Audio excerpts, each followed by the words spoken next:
the story alleged love affairs. I don't remember any love affairs like that anyone would know about. Keep your love affairs secret. She was the woman who brought down a king, or at least that's what the world believed. A twice-divorced American who caused the greatest constitutional crisis in modern British history, then spent the rest of her life paying for it. This is the story of ambition, turmoil, and exile, the downfall of Wallis Simpson. To understand Wallis Simpson's downfall, you need to understand what she thought she was getting into versus what she actually got. In 1936, when King Edward VIII was determined to marry her, she believed she'd become part of the most exclusive, glamorous world imaginable. She'd be consort to the King of England, live in palaces, be admired and respected, have influence and power. Instead, she got exile, isolation, and decades of being the most hated woman in Britain. Wallis was born Bessie Wallace Warfield in Pennsylvania in 1896. Her family had social pretensions, but not much money.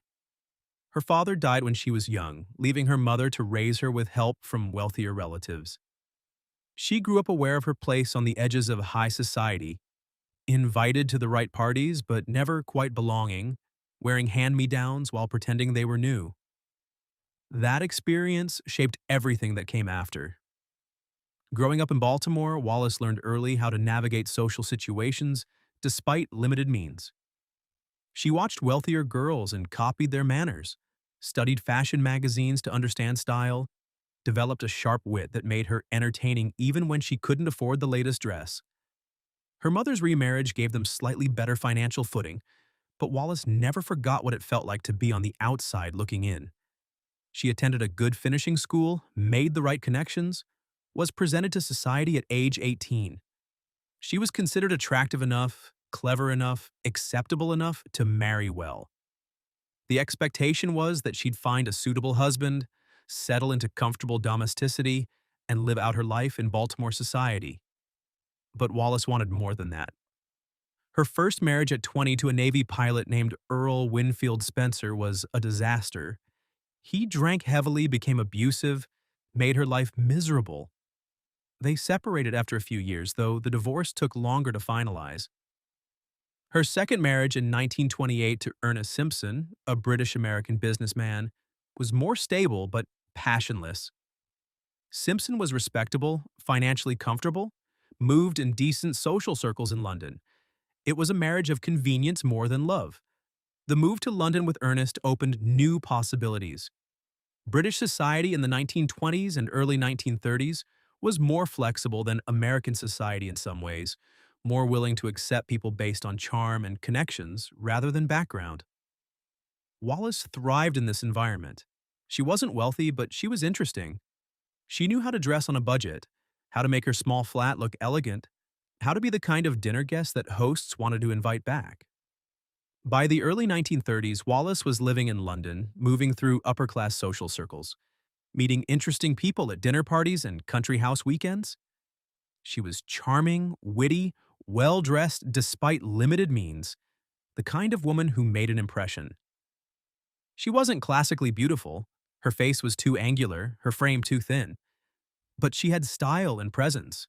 People remembered her.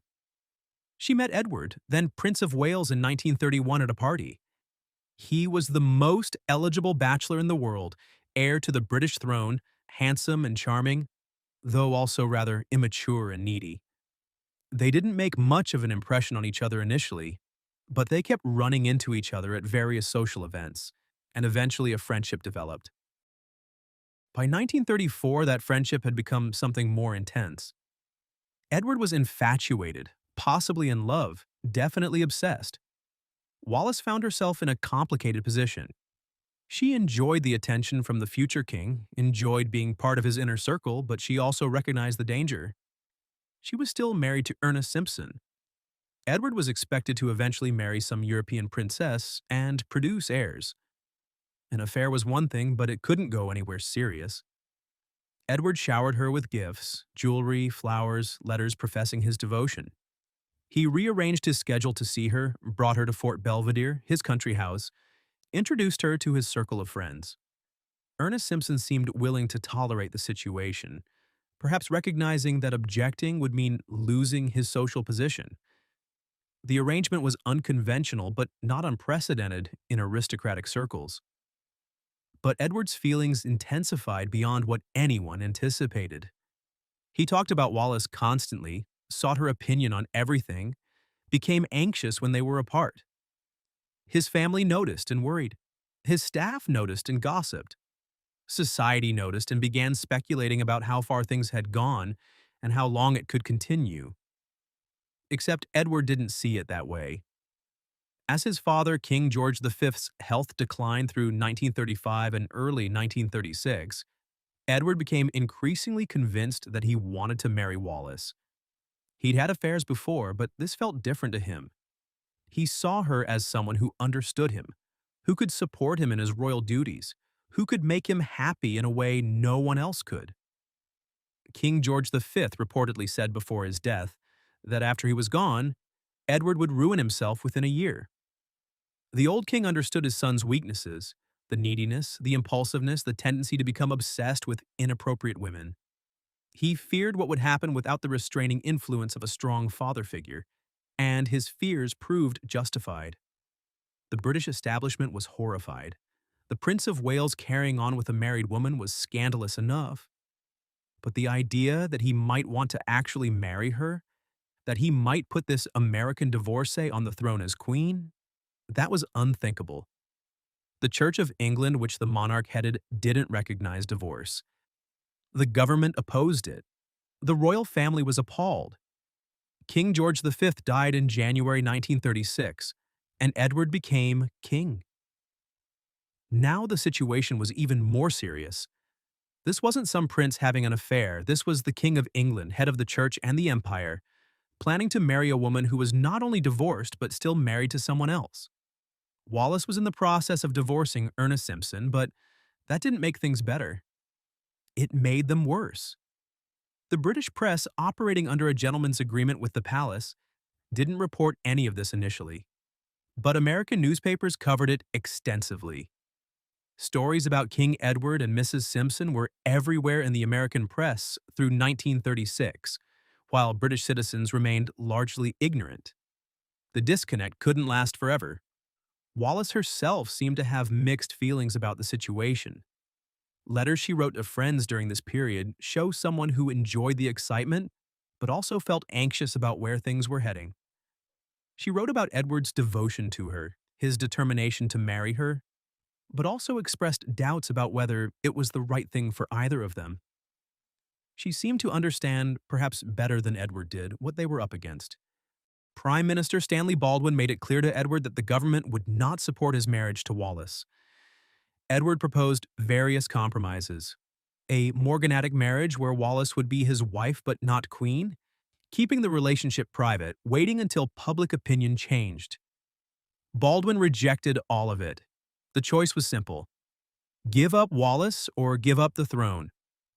Edward chose Wallis. On December 10, 1936, less than a year after becoming king, Edward VIII abdicated. He gave a famous radio address explaining his decision, talking about his inability to carry out his duties without the woman he loved by his side. To much of the world, it seemed romantic, a king giving up everything for love. To the British establishment and to many British citizens, it was a betrayal. Edward left Britain immediately after abdicating. Wallis, whose divorce from Ernest Simpson had just been finalized, fled to France to escape the press attention and public anger. They couldn't see each other for months, couldn't even speak freely on the telephone because they assumed the calls were monitored. The romance that had seemed so exciting now felt furtive and stressful. They finally married in June 1937 at a chateau in France.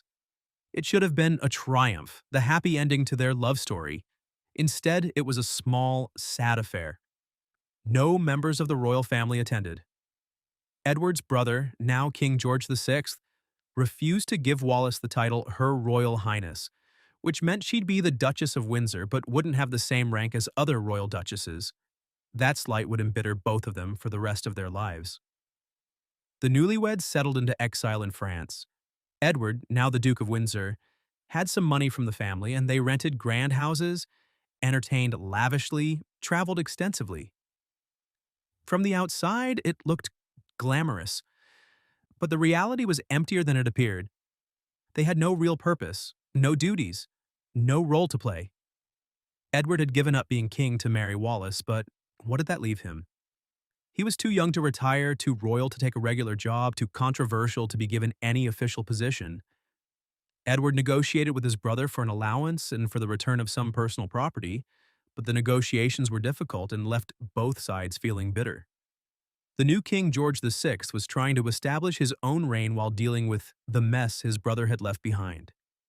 He resented having to support Edward financially while Edward sat in France criticizing the family. The relationship between the brothers, once close, never fully recovered. Wallis found herself in an even stranger position. She'd achieved her ambition of becoming Edward's wife, but at what cost? She was the most famous woman in the world, but for all the wrong reasons. British society shunned her. The royal family refused to acknowledge her. The British press blamed her for the abdication, calling her a schemer and a homewrecker. She couldn't return to Britain without causing a diplomatic incident. She tried to create a life in France that approximated what she'd imagined. She decorated their houses impeccably, entertained frequently, cultivated friendships with wealthy Americans and continental aristocrats who didn't share the British prejudice against her. She became known as a hostess, as a fashion icon, as the woman who'd captured a king. But underneath the glamour was a growing realization that she'd made a terrible bargain. Then came the war and things got much worse. In 1937, the Windsors made a disastrous trip to Nazi Germany, meeting Hitler and touring factories. Edward seemed impressed by German efficiency and by Hitler himself. The photos of them giving what looked like Nazi salutes, of them smiling and shaking hands with Hitler's subordinates, caused outrage in Britain and internationally. Whether Edward was actually sympathetic to Nazism or just naively trying to promote peace is still debated, but the perception of him as pro-German stuck. When World War II broke out in 1939, the British government didn't trust him with any important role. They sent him to the Bahamas as governor, essentially exiling him even further. It was a minor posting, inappropriate for a former king, meant to keep him out of the way.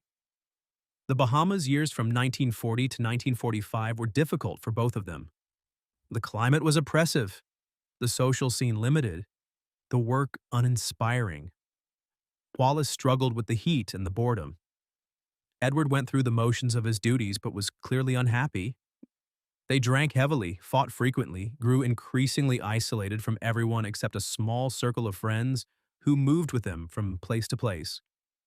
After the war ended, they returned to France and settled into a strange routine that would last for decades. They rented a mansion in Paris and a country house in the suburbs. They entertained lavishly, throwing dinner parties for wealthy Americans and continental aristocrats. They traveled constantly, the Riviera in summer, New York occasionally, various European resorts. They were fixtures in gossip columns, photographed at parties and restaurants, symbols of glamorous exile. The routine became rigid over time. Wallis ran the households with military precision, every detail perfect, every meal planned, every guest list carefully curated. Staff members who worked for them described her as demanding but fair, someone who knew exactly what she wanted and expected others to deliver it. Edward largely stayed out of household management, content to let Wallis handle everything while he pursued his limited interests. Their social circle consisted largely of wealthy people who were willing to overlook the scandal in exchange for the cachet of entertaining a former king. American millionaires, European nobles who'd lost their own countries, society figures who valued glamour over propriety. These were people who understood exile, who'd also been displaced by history or circumstance, who found in the Windsors a reflection of their own rootlessness. But the glamour was increasingly hollow. Edward had no purpose beyond being Wallis's husband. He'd write occasional articles, work on his memoirs, but mostly he just existed. The man who'd been king, who'd been raised to rule an empire, spent his days playing golf and attending parties. The waste of it must have been apparent even to him, though he never admitted it publicly. His memoirs, published in the 1950s, showed a man still justifying his decision to abdicate, still insisting he'd had no choice, still blaming others for his situation. He wrote about his love for Wallis in romantic terms, painting their story as a great love affair thwarted by stuffy convention. He seemed unable to see how his choices had damaged not just himself, but also the monarchy and the country he'd once been meant to lead. Wallis had created the life she thought she wanted: wealth, social status, freedom from convention. But she seemed increasingly unhappy. She'd become famous as the woman who captured a king's heart, but that fame brought her no satisfaction. The British public never forgave her. The royal family never accepted her. She was stuck in this limbo, too notorious to fade into obscurity, too controversial to ever be rehabilitated. Their relationship deteriorated over the years. The grand passion that had caused a constitutional crisis faded into something more like mutual dependence. They needed each other because no one else wanted them. Edward was lost without Wallis, unable to function independently. Wallis was trapped with Edward, her entire identity tied to being his wife. They fought constantly, made each other miserable, but stayed together because separation would mean admitting the whole thing had been a mistake. Friends who visited them in their later years described a sad atmosphere. The houses were beautiful, the furnishings impeccable, the service excellent, but there was no joy. Edward would drink too much and ramble about his time as king, about the injustices he'd suffered, about the family that had rejected them. Wallis would sit there with a fixed smile, having heard it all 1,000 times before, trapped in a conversation that never ended. The slights from the royal family continued. When King George VI died in 1952, Edward wasn't invited to the funeral initially, though they eventually relented and allowed him to attend alone, without Wallis. When Queen Elizabeth II was crowned in 1953, they weren't invited at all. Every royal wedding, every state occasion, every family gathering happened without them. The exile was total and permanent. Wallis filled her days with shopping, fashion, interior decorating, entertaining. She became known for her impeccable style, her perfectly run household, her demanding standards. But it all felt like busy work, elaborate ways to fill the time because there was nothing of substance to do. She'd say in interviews that she was happy, that she had no regrets. But people who knew her well saw the sadness underneath. Money was a constant source of tension. Edward had an allowance from the royal family, but it was never enough for the lifestyle they wanted to maintain. They spent extravagantly on clothes, jewelry, houses, entertaining. Wallis's jewelry collection became legendary, but it was also evidence of an emptiness she was trying to fill with material possessions. Each new necklace or bracelet was another attempt to prove she belonged in this world, that she deserved the position she'd achieved. The 1960s brought some slight softening in the royal family's attitude. The Queen allowed Edward to visit for their mother's funeral in 1965, and this time Wallis was permitted to accompany him. But it was clear she wasn't welcome. The family was coldly polite, nothing more. Wallis sat through the funeral knowing she was tolerated only because refusing to allow her would cause bad publicity. Edward's health began failing in the late 1960s. He was diagnosed with throat cancer, likely from decades of heavy smoking. The treatment was brutal, and it weakened him considerably. Wallis nursed him through his decline, but friends noticed she seemed as much resentful as sympathetic. She'd given up everything, or at least given up the possibility of having a different life, for Edward. And now she was watching him die slowly while she was still vigorous and active.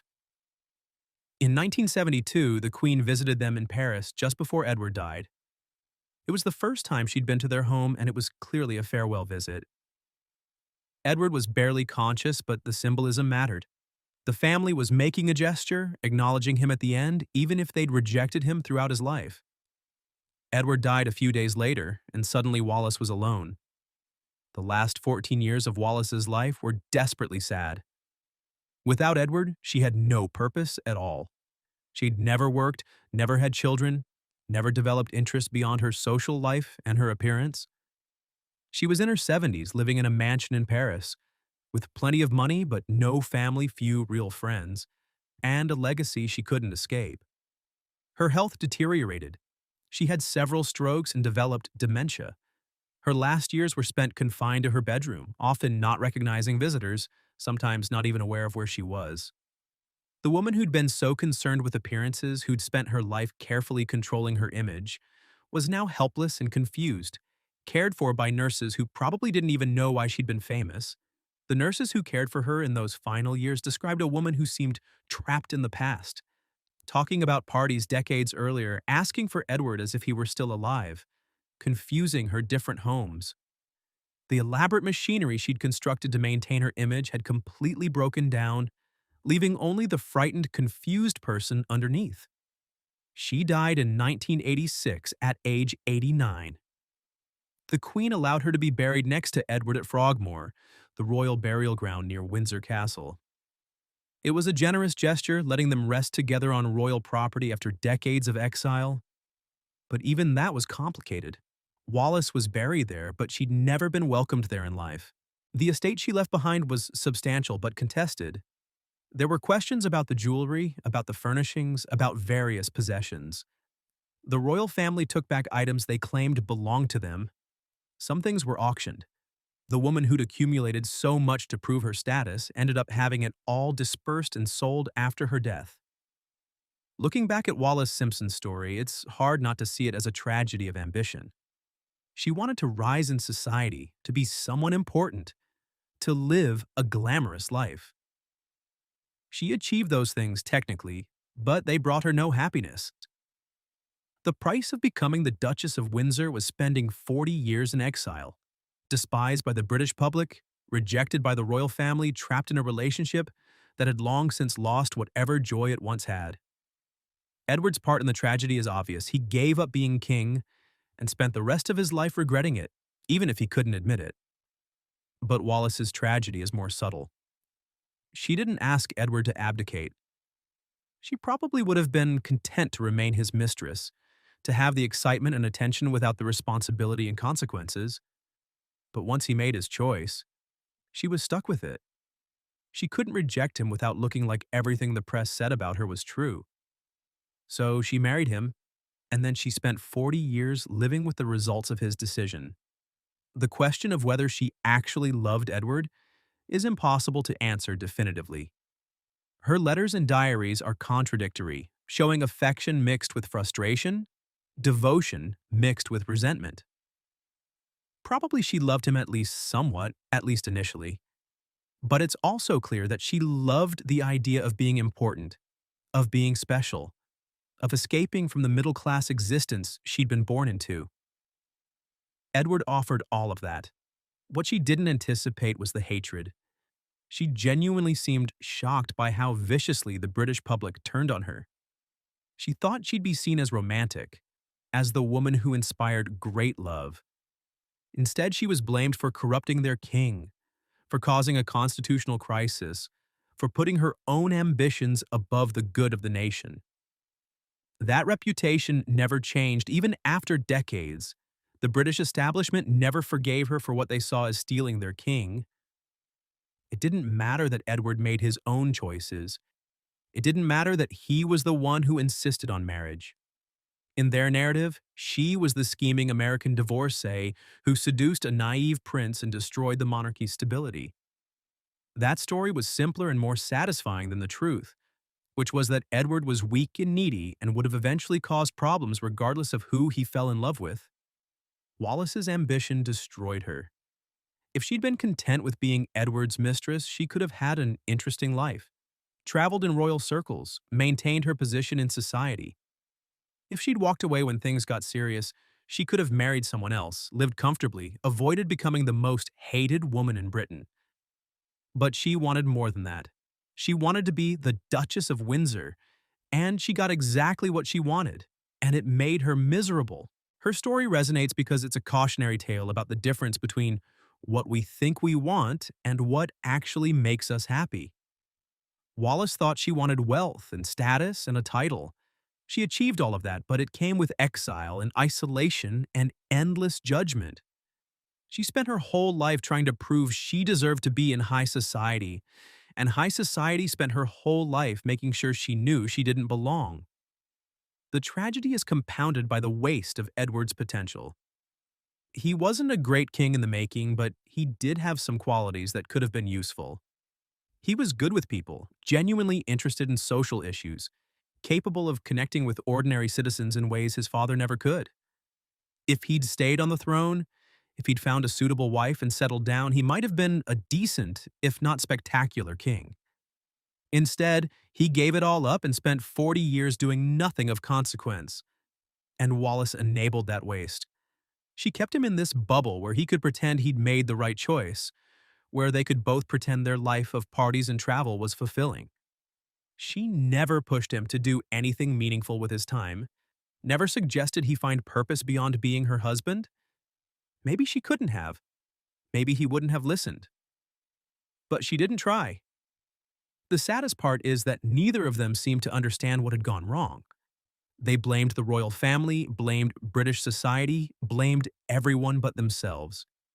They never accepted that Edward's abdication was his choice, that the consequences were predictable, that they'd created their own exile. They saw themselves as victims, as lovers torn apart by cruel circumstances, when really they were just two people who'd made bad decisions and refused to accept responsibility for them. Wallis Simpson died unloved and unmourned except by a handful of people who'd stuck with her through the decades of exile. The woman who'd caused the greatest royal scandal of the 20th century faded away in a bedroom in Paris, her mind gone, her purpose lost years earlier. She'd wanted to be somebody important, and she'd succeeded beyond her wildest dreams, and it had destroyed her completely. If you enjoyed this video, please like and subscribe to our channel so you never miss out on more fascinating stories.